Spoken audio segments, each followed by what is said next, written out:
Glenn RInker. He's new to Newswatch, but he isn't new to news. He's come to South Florida after 10 years as a respected journalist for NBC News in Washington, D.C.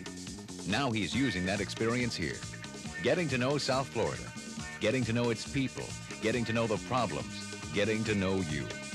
Get to know Glenn RInker tonight at 6 and 11. He's the new one to watch on Newswatch, Channel 10.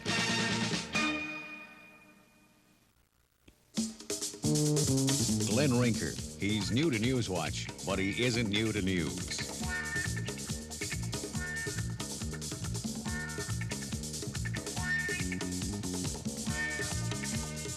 Getting to know South Florida, getting to know its people, getting to know the problems, getting to know you.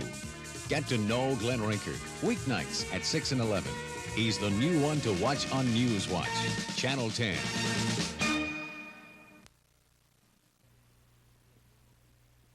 We'd like to give you a better picture of Glenn RInker, our new anchor on Newswatch. Glenn's grown up with television journalism, from upstate New York to Cleveland to Washington, D.C. He's become one of the top newsmen in the country. During his 10 years in the nation's capital, he won 2 Emmy Awards. Glenn's now bringing those years of experience to South Florida, and he's getting to know you. Get to know Glenn on Newswatch at 6 and 11.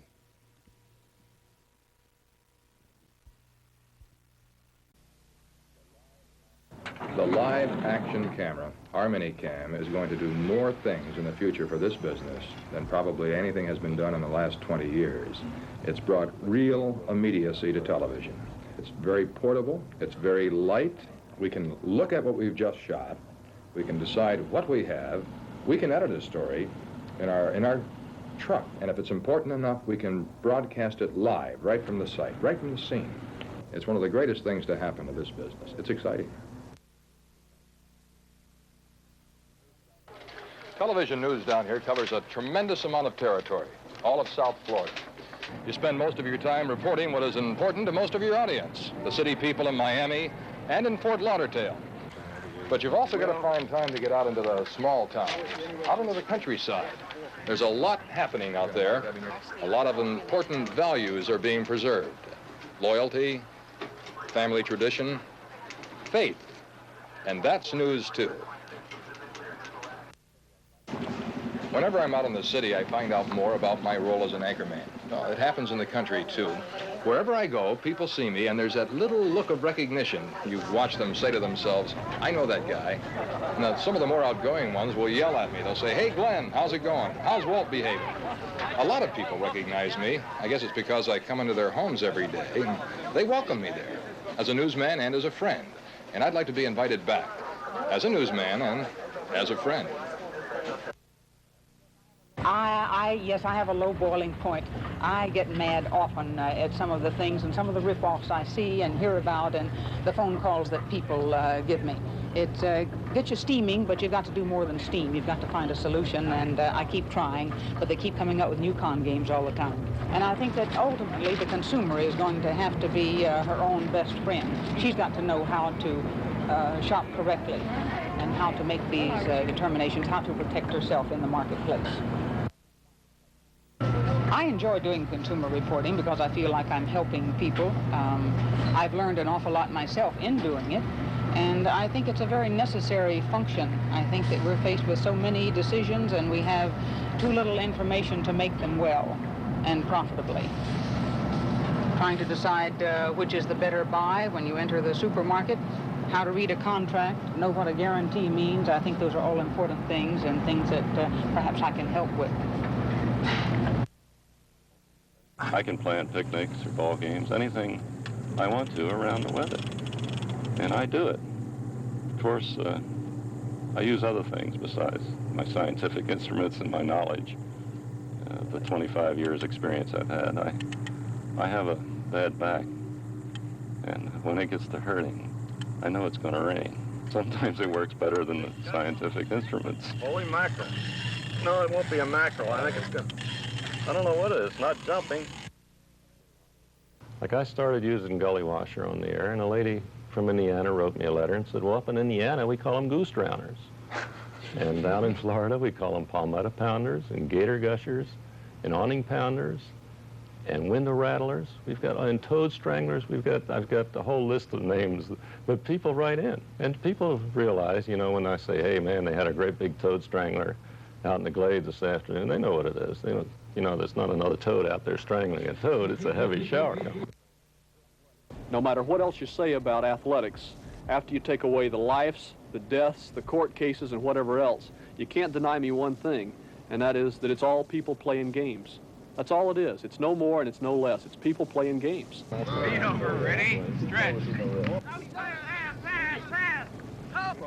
I think we've had enough of this straight, hard line look at professional athletics, and I think it's time that we do look at these people like humans. Well, every Monday night during the football season, after the weekend games, we do a show here on Channel 10 where we talk about the game with the Dolphins, we show the film, and I get to ask Don Shula all the pertinent and not so pertinent and intimate information that he doesn't want to give. I still get to ask him about it anyway. It's the things the fans want to know. We talk about it, and the show, appropriately enough, is called the Don Shula Show. I'm not so sure that maybe they shouldn't call it the Chuck Dowdle Show.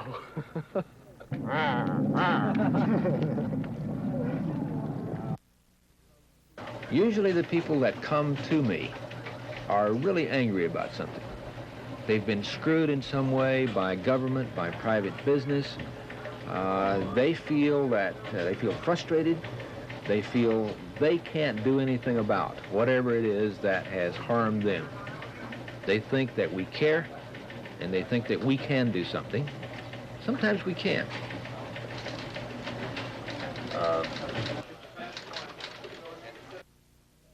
I would say that I get the most satisfaction now when I am able to prove that someone who has been cheating little people for a long time is a cheat and put him out of business.